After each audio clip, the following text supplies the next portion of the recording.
I'm Maria. My family is full of linguists, and languages were a big part of my life growing up. My mom and dad were both professors, always talking about the nuances of different languages at the dinner table. I guess it rubbed off on me because by the time I finished college, I could speak 5 languages fluently: English, Spanish, French, German, and Italian. I met David when I was still in college. He was in my circle of friends, and we clicked right away. David is tall, with dark hair and a kind smile that always made me feel at ease. He came from a wealthy family, which always seemed to be a point of stress for him. His parents, Mr. and Mrs. Anderson, were very clear about wanting him to join the family business as a financier, but David had other plans. David and I used to hang out a lot, sharing our dreams and frustrations. He would often vent about his parents' pressure. "Maria, I just can't see myself crunching numbers all day," he'd say, running a hand through his hair in frustration. "I want to work with animals, help them. That's what makes me happy." David secretly started volunteering at a local vet clinic, learning everything he could about animal care.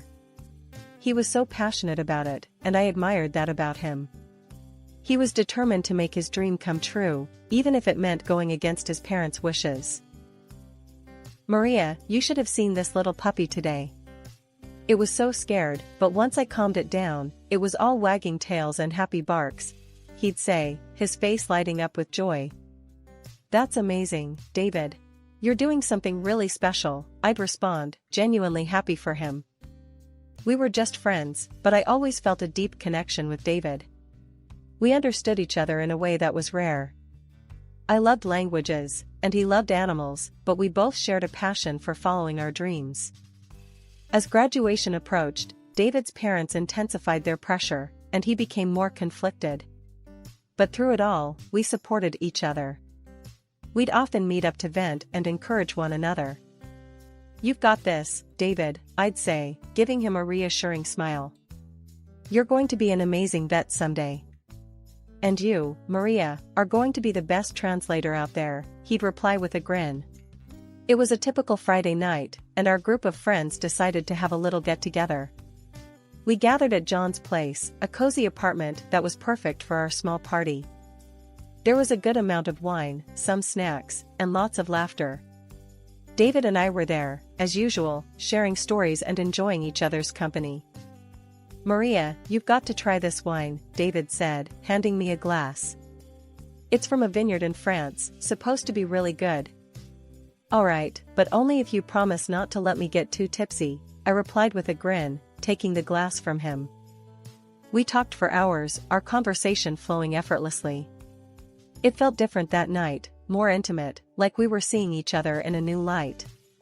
As the party started to wind down, we found ourselves sitting on the couch, a little apart from the rest of the group. "Maria, do you ever think about what it would be like if we were more than friends?" David asked suddenly, his voice soft but serious. I was taken aback by his question, my heart pounding in my chest. I've thought about it, David," I admitted, my voice barely above a whisper. Before I knew it, we were leaning in, and then our lips met in a gentle kiss. It was electric, like something out of a movie.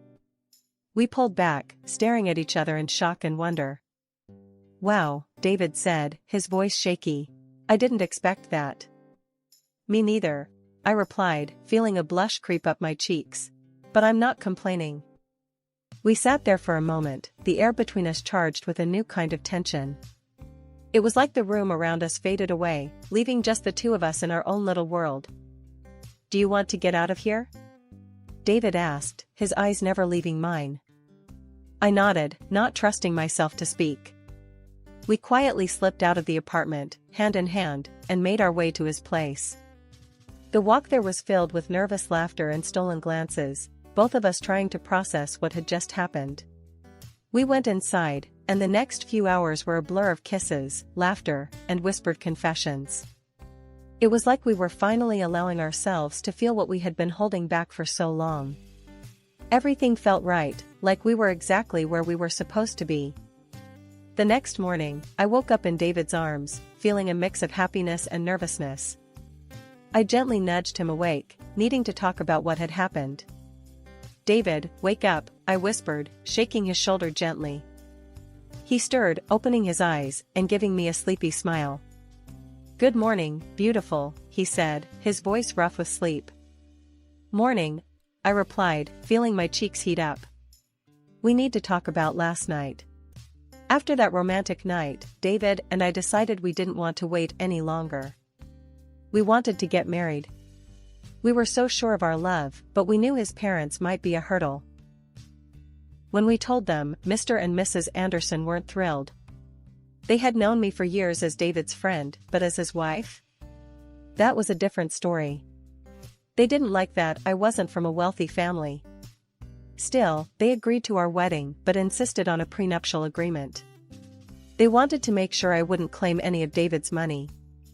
"You'll need to sign this prenup, Maria," Mr. Anderson said, handing me the documents. "It's just to protect the family assets." I glanced at David, who nodded reassuringly. "I understand," I said, taking the papers. Despite the cold reception, they allowed us to live in David's late grandmother's apartment. It was a beautiful place in the city center, with windows overlooking the square. The apartment was elite and expensive, with excellent repairs and new furniture. It felt like a fresh start. After the wedding, we moved in, but Mr. Anderson made it clear that one room, filled with his mother's belongings, was off limits. "Those items are priceless to me, Maria," he said sternly, handing me the key. "You are not to enter that room." I nodded, understanding the gravity of his words. "I won't, Mr. Anderson. I promise." With that, David and I began our new life together, ready to face whatever challenges came our way. Living with David was like a dream at first. We were so happy in our new place, but soon enough, that bliss got a serious jolt thanks to his sister, Laura. Laura started dropping by unannounced, making herself right at home. One Saturday morning, just as I was getting ready to enjoy a peaceful breakfast, she showed up. "Hey Maria," Laura said, strolling into the kitchen without even knocking. "What's for breakfast?" I forced a smile, trying to keep my annoyance in check. "Good morning, Laura. I was just about to make some eggs." "Make enough for me too, will you?" she said, plopping down at the table and scrolling through her phone like she owned the place. I took a deep breath and started cooking, reminding myself to stay calm. David walked in, looking a bit surprised to see his sister. "Laura, didn't know you were coming over," he said, raising an eyebrow. "Yeah, thought I'd surprise you guys," she said with a smirk. "This place is amazing. I could get used to hanging out here more often." As days went by, Laura's visits became more frequent and more invasive. She'd stay over without asking, and every morning it was the same thing. She'd demand breakfast, criticize my cooking, and make snide comments about me living in her grandmother's apartment. "Maria, you should really learn how to cook better," she said one morning, pushing her plate away. "You're living here on borrowed time, you know." That was the last straw. I clenched my fists and looked her straight in the eye. "Laura, you can't just come here and disrespect me in my own home." She scoffed, rolling her eyes. "Your home? This is my family's apartment, Maria. You're just here because my parents are too nice to kick you out." David had enough. He walked over and stood next to me, glaring at Laura. "Laura, you need to show Maria some respect. She's my wife, and this is her home too." Laura's face twisted in anger. Of course you'd take her side. Mom and Dad always loved you more, gave you everything, and now you're letting her take what's left. "Enough, Laura." David's voice was firm. "If you can't respect Maria, then don't come here anymore." Laura stormed out, slamming the door behind her. I let out a sigh of relief, feeling a mix of anger and sadness. David hugged me, whispering, "We'll get through this, I promise." The next day, my phone rang, and it was my mother-in-law. She didn't even bother with pleasantries. "Maria, I've heard terrible things about how you're keeping the apartment," she snapped. "Laura says it's a mess, and you're not being a good hostess." I was stunned. Mrs. Anderson, that's not true. I've been doing my best to keep the place clean and welcoming. Clearly, your best isn't good enough, she retorted. We're very disappointed with David's choice to marry you. We think you should consider leaving. When I told David about the conversation, he was furious. They have no right to talk to you like that, Maria. We'll figure something out. Days turned into weeks, and the tension with David's family kept building. Laura continued her visits, though less frequent after David's outburst. She still managed to make every interaction a challenge. As the days passed, I focused on keeping our home a sanctuary, a place where David and I could escape from the outside world and his family's constant scrutiny. We knew we had to stick together and stay strong, no matter what challenges came our way. David worked for his father's company, but I was having a hard time finding a job as a translator. I went for interviews, but the jobs offered were way below my skills and pay expectations. One evening, I was home alone, feeling a bit down about another unsuccessful interview. I was just about to get comfortable when I heard the door unlock. I wasn't expecting anyone, so my heart jumped into my throat. In walked David's parents, Mr. and Mrs. Anderson, without so much as a knock. They just strolled in, acting like they owned the place, which technically, they did. "What are you doing here?" I asked, trying to hide my annoyance and shock. "You could have at least called." Mrs. Anderson looked around, her face twisted in disdain. "We don't need to call, before coming into our own apartment." "What if I was naked?" I shot back. "You can't just barge in like this." Mr. Anderson ignored me, looking around with a critical eye. "We've decided to install surveillance cameras to make sure you're keeping it in order." I couldn't believe what I was hearing. "Cameras? You're kidding, right? This is our home, not a prison." Just then, David came home, looking tired but quickly realizing something was wrong. "What's going on?" he asked, glancing between me and his parents. "We're installing cameras," his father declared. "To keep an eye on how things are being maintained here." David's face turned red with anger. "This is ridiculous. You can't do that." "Yes, we can," Mr. Anderson snapped. "You owe everything to us. You should be grateful and keep quiet." Mrs. Anderson turned to me, her eyes cold. "You're a gold digger, Maria. You don't even have a job.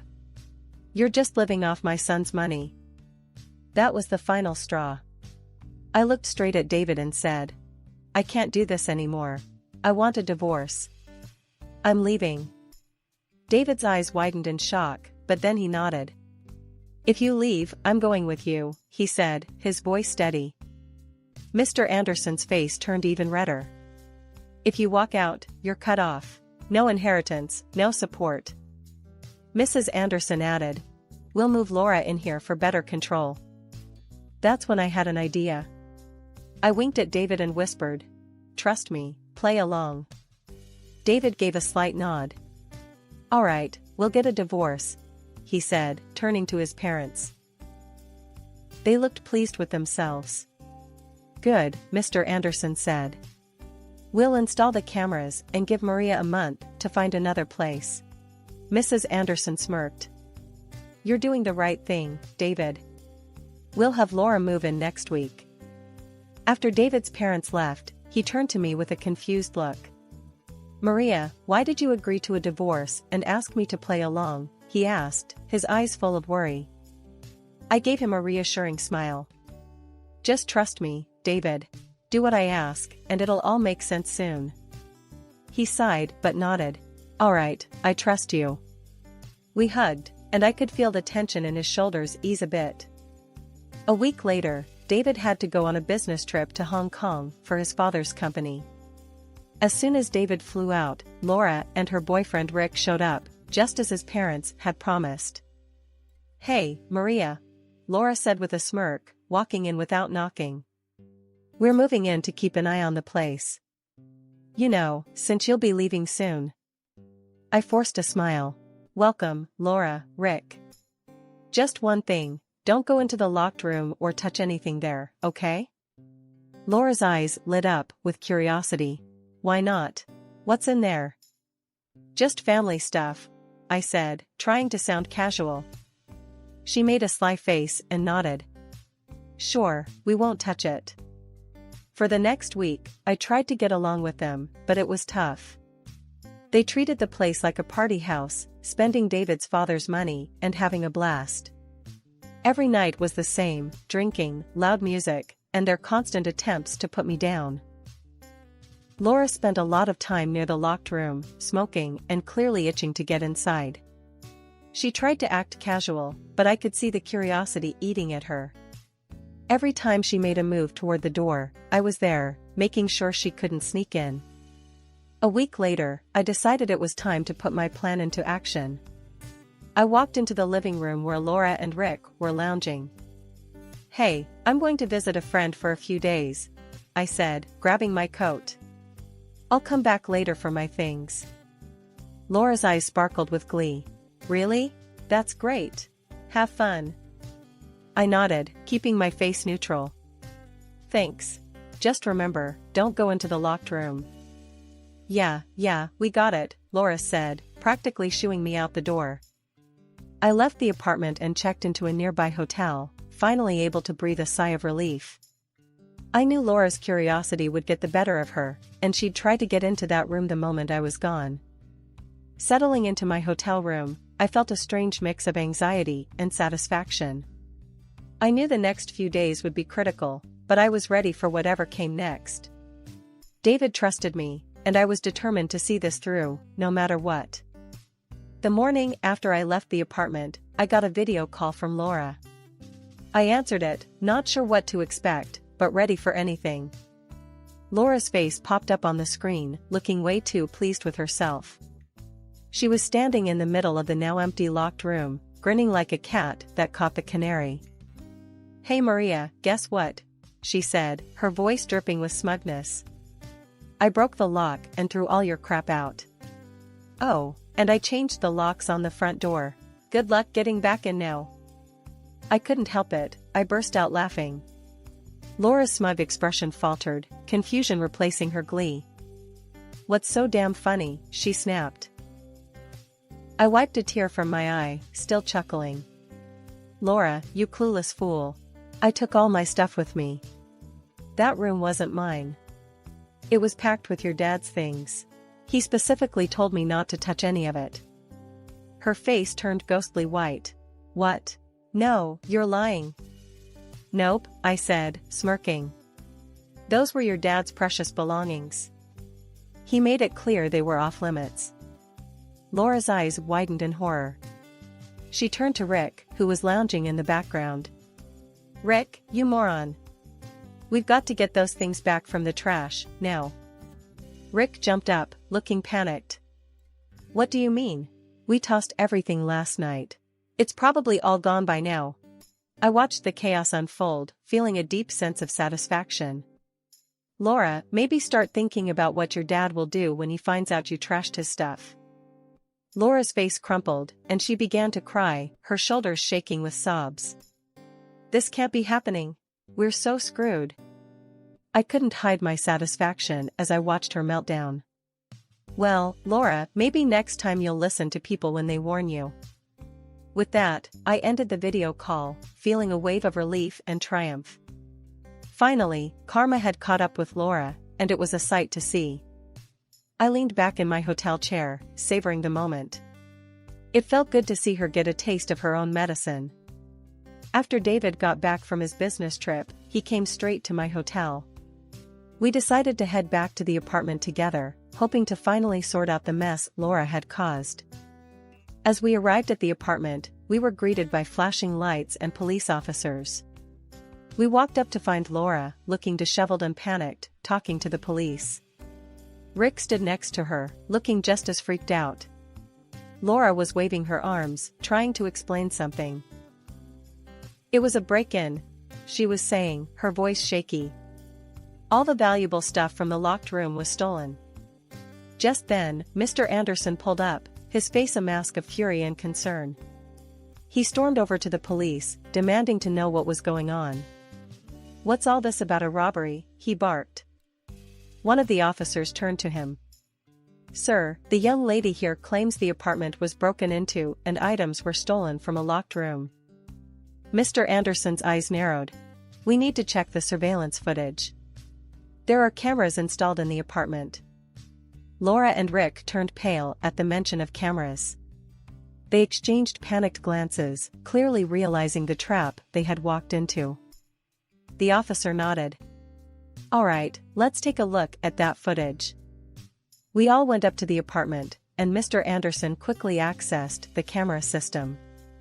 As the footage played, it showed Laura and Rick breaking into the locked room and throwing out all the items. A heavy silence fell over the room as everyone watched the damning evidence. Laura's face was a picture of horror, and Rick looked like he was about to faint. Mr. Anderson's face turned a dangerous shade of red. "Laura, what the hell have you done?" he roared. Laura started to cry, her voice shaking. "Dad, I'm sorry. I thought these were Maria's things. We didn't know what else to do. You lied to the police. You tried to stage a robbery to cover up your stupidity." Mr. Anderson exploded. "I can't believe this." The police officer cleared his throat, looking stern. "Ma'am, you've made a false report. That's a serious offense." Mr. Anderson shook his head, his voice trembling with rage. "Because of your actions and this deceit, I renounce you, Laura. You're disinherited. You are no longer my daughter." Laura collapsed to the floor, sobbing uncontrollably. "Dad, no. Please don't do this." The officer nodded to his partner, and they started filling out a report. "We'll need to take you both in for questioning about this false report." Rick's face went white. David squeezed my hand, his face a mix of anger and relief. "I can't believe she tried to pull this off." As the police escorted Laura and Rick out of the apartment, I felt a weight lift off my shoulders. It had been a long, hard road, but we had finally come out on the other side, stronger and more united than ever. David's father did exactly what he said he would. He cut Laura off completely. No more money, no future inheritance. Her boyfriend ditched her too, seeing as he was only in it for the cash. Now Laura stuck in a tiny, run-down apartment, scraping by on her own. It's a tough break, but she had it coming. Meanwhile, David and I decided it was best to cut ties with his controlling parents, at least for a while. David quit his father's company and finally opened his own veterinary clinic, something he's always dreamed of. I'm so proud of him. And as for me, I landed a great job as a translator for a big international company. We're both working hard, but it's worth it for the freedom we have now. We're still in a rented apartment, but it feels like home because it's ours. No more constant surveillance or judgmental eyes watching our every move. We're making plans for the future, like buying our own house and starting a family. It's exciting to think about what's ahead. One morning, over breakfast, David and I were talking about our plans. "Maria, have you thought about where you'd like to buy a house?" he asked, sipping his coffee. I nodded. "Yeah, somewhere quiet, but not too far from the city." "What about you?" "I'm thinking the same," he said, grinning. "A place with a big yard for the dogs." I laughed. "Of course, you'd want space for the dogs." "That's fine by me. And what about kids? Are we still thinking a couple of years down the line?" David looked thoughtful. "Yeah, I think that's a good plan. Let's get settled first, make sure the clinic is running smoothly, and then we can start thinking about kids." I reached across the table and squeezed his hand. "Sounds perfect. We've got time, and we're building a good life together." Later that day, we visited his new clinic. It was a cozy place, already bustling with clients and their pets. I watched David in his element, caring for animals and talking to their owners. He looked so happy and fulfilled. One weekend, we decided to visit some open houses, just to get a feel for what was out there. We found a few places we liked, and it was exciting to imagine our future home. "Maria, can you picture it?" David asked as we stood in the backyard of a charming house. Kids playing here, maybe a dog running around? I smiled, feeling a warm glow inside. Yeah, I can. It feels right, doesn't it? Absolutely, he said, putting an arm around me. We're building something real, something lasting. As we left the house, I felt a sense of contentment and anticipation. We were on the right path, and the future looked bright.